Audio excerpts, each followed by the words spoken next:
Hello दोस्तों, आपका फिर से न्यू वीडियो में स्वागत करते हैं। और दोस्तों, हम आपको बताएं कि चंद्रशेखर ने जो बयान महाकुंभ को लेकर दिया है वह बहुत तेजी से वायरल हो रहा है।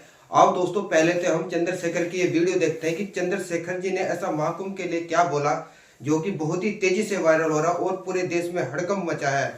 आओ दोस्तों, इस वीडियो को देखते हैं। जिसको परेशानी हो वो जिसकी पार्टी का एजेंडा नहाने धोने का है, जिस पार्टी का एजेंडा जो है धार्मिक एंगल का, उनको परेशानी होती है तो मुझे इससे कोई फर्क नहीं पड़ता।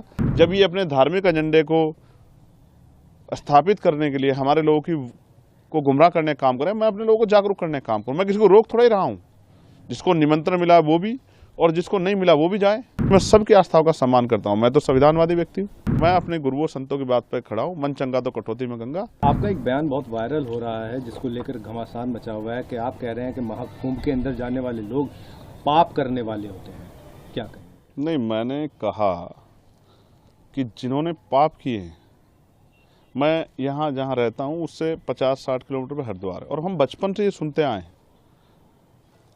हिंदू धर्म के धार्मिक गुरुओं से कि गंगा जी में जाके अपने पाप धो और पापों से मुक्ति ले लो। ना मैंने पाप किए, मैं तो अपने हक वंचित समाज को उनके पैरों पर खड़ा करने के लिए, उनके साथ जो जुल्म हो रहा है उसको रोकने के लिए काम कर रहा हूँ।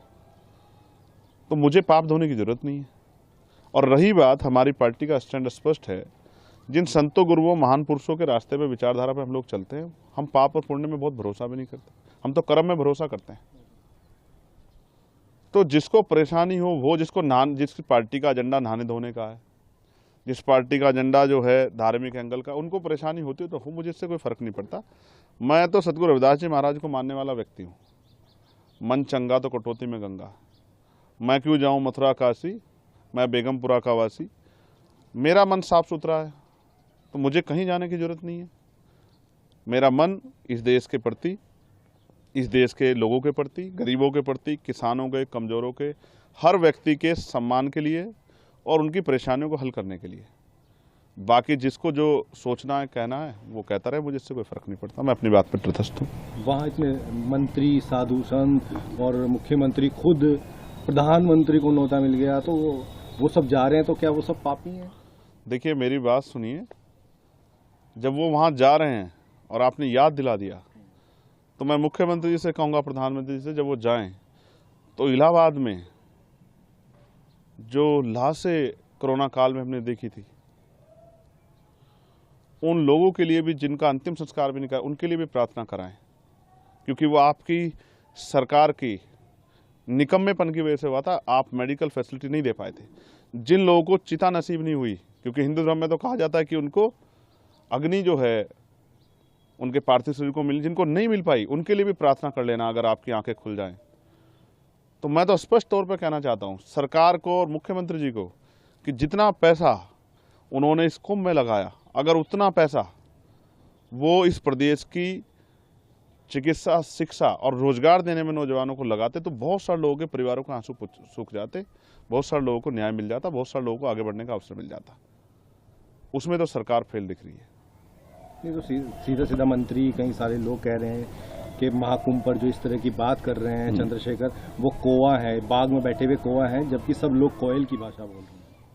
अब ये सरकार इंसानों की रखवाली नहीं कर पा रही, पशु पक्षियों की क्या रखवाली करेगी? मैं स्पष्ट तौर पर कहना चाहता हूं कि सरकार फेल है। और जो मंत्री और सरकार के लोग जा रहे हैं, मैं उनको बस याद दिलाऊंगा कि जब वो जाएं तो सनी यहाँ जिनकी मुजफ्फरनगर में पीट पीट के हत्या कर दी, उनके लिए भी प्रार्थना कर लें। जब वो जाएं तो जिनकी 5 लोगों की, मुस्लिम समाज की, यहाँ मेरठ में हत्या कर दी, उनके लिए प्रार्थना कर लें। वो जो बच्चा जिसने पार्लियामेंट के सामने जाकर जितेंद्र ने खुद को आग के हवाले कर दिया न्याय न मिलने पे, बागपत के उस बच्चे के लिए भी प्रार्थना कर लें।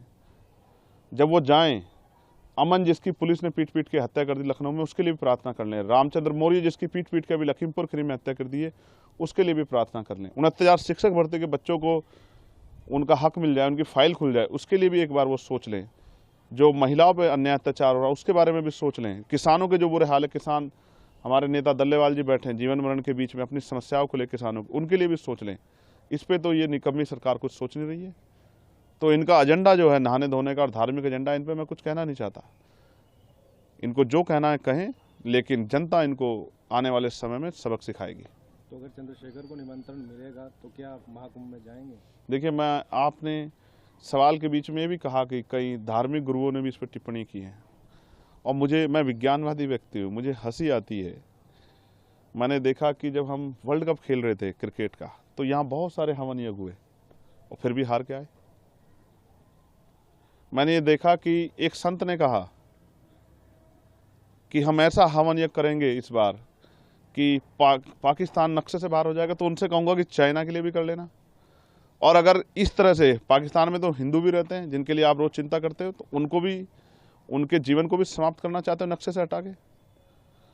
इन्हीं एक संत ने कहा कि मरे मुलायम काशी राम, प्रेम से बोलो जय श्री राम।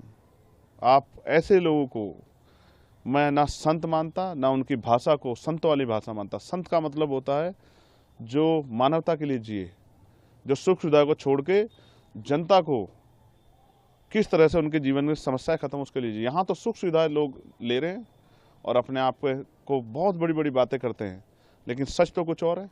मैंने तो कोरोना काल देखा, अगर जितना पैसा वहां लगाया गया, इतना शिक्षा चिकित्सा पे लगाया होता, तो इतने लोगों की जान नहीं जाती। और ये सब चीजें सरकार की देख रेख में, और कुंभ तो बहुत जल्द आता है। फिर भी हमारे देश में कोरोना जैसी महामारी आ गई, इतने लोगों की जान चली गई, लॉकडाउन लग गया, मजदूरों की, इतने लोगों की जान चली गई। तो मेरा काम है अपने संतों गुरुओं महापुरुषों की विचारधारा को लोगों तक पहुंचाना। जब ये अपने धार्मिक एजेंडे को स्थापित करने के लिए हमारे लोगों को गुमराह करने का काम करें, मैं अपने लोगों को जागरूक करने का काम करूं। मैं किसी को रोक थोड़ा ही रहा हूं। जिसको निमंत्रण मिला वो भी, और जिसको नहीं मिला वो भी जाए। लेकिन मैं याद दिलाऊंगा कि ये संत ही थे जो जब राम मंदिर का शिलान्यास हुआ तो इन्होंने प्रधानमंत्री पे बहुत सारे सवाल खड़े किए थे, इस भाजपा पे सवाल खड़े किए थे, इनके जो है उस कार्यक्रम पे, तिथि पे सवाल खड़े किए थे। इन्होंने तो किसी की नहीं सुनी। ये तो खुद को आस्था का सबसे बड़ा स्वरूप बताते हैं। मैं तो वैज्ञानिक दृष्टिकोण की बात कर रहा हूँ। मान्यवर काशीराम साहब जो हमारे नेता हैं, मैं आखिरी तौर पर आपसे कह रहा हूँ, मैं उनको गुरु मानता हूँ, मैं उनका चेला। उन्होंने कहा, उन्होंने पंडाल लगाया, उन्होंने कहा जिनको इस जन्म में मुक्ति चाहिए, अपने दुखों का नाश करना है, वो हमारे साथ आ जाएं, और जिनको अगले जन्म की परवाह है वो कुंभ में चले जाएं। तो मैं तो इसलिए आपसे कहना चाहता हूं कि मान्यवर काशीराम साहब ने रास्ता दिखाया, अगर दलित, पिछड़े, आदिवासी, अल्पसंख्यक समाज के लोग, मुसलमान, जैन, सिख, बौद्ध, ईसाई, पारसी, उनके साथ जो हिंसा हो रही है, उनके साथ जो जुल्म हो रहा है, उनके अधिकारों पर जो हमला हो रहा है, अगर उनको अपनी समस्याओं से मुक्ति चाहिए, इस जीवन में अच्छा जीवन चाहिए आत्मसम्मान का, तो उनको आज़ाद समाज पार्टी के साथ, चंद्रशेखर के साथ आना चाहिए, तभी उनका भला हो सकता है। बाकी तो ये तो चलता रहेगा। सरकार जिस एजेंडे की सरकार है, जिस विचार सरकार, वो उस पर काम करेगी, और वो अपना काम कर रहे हैं, हम अपना काम कर रहे हैं। इससे किसी को परेशानी नहीं होनी चाहिए। और बाकी मैं सबकी आस्थाओं का सम्मान करता हूँ। मैं तो संविधानवादी व्यक्ति हूँ। मैंने किसी को कब कहा कि भाई आप जाओ ना जाओ। मैं तो ये कह रहा हूँ कि मैं अपने गुरुओं संतों की बात पर खड़ा हूँ। मन चंगा तो कटौती में गंगा। जिसका मन साफ सुथरा, उसको कहीं जाने की जरूरत नहीं है। नहीं, आप उसमें आपके बयान में कह रहे हैं कि जिसने पाप किया होगा वही जाएगा। मैं फिर आपको दोहराऊंगा, मैं यहाँ रहता हूँ, मुझसे 60 किलोमीटर पे हरिद्वार है। गंगा जी का स्नान करने लोग जाते हैं। ये हिंदू धर्म के धार्मिक गुरु ये भाषा बोलते हैं, कहते हैं यहाँ स्नान करोगे, डुबकी लगाओगे तो आपके पाप दूर हो जाएंगे, ये हवन यज्ञ करोगे तो आपके ग्रह सब ठीक हो जाएंगे, आपकी समस्याएं खत्म हो जाएंगी, आपका जीवन लंबा हो जाएगा। मैं तो वही बात कह रहा हूँ जो ये कहते हैं। मैंने क्या गलत कहा? लेकिन मैं नहाने धोने की राजनीति नहीं करता हूँ। मैं लोगों को सही पथ पे ले जाके उनके दुखों की मुक्ति के लिए राजनीतिक सत्ता के बगैर, और उनको जब तक आर्थिक सशक्तिकरण नहीं होगा, सामाजिक भेदभाव खत्म, तब तक बदलाव नहीं हो सकता। मैं तो अपने काम पे, अपने उस विचार को, महापुरुषों विचार को आगे बढ़ाने का काम कर रहा हूँ। दोस्त, चंद्रशेखर भाई की बात से कौन कौन साथी सहमत है वो हमको कमेंट के माध्यम से बताइए। और जो साथी हमारी यूट्यूब चैनल से न्यू जुड़ा है वो हमारे चैनल को सब्सक्राइब कर वीडियो को ज़्यादा शेयर करें। जय भीम, नमो बुद्धाय, नीला सलाम।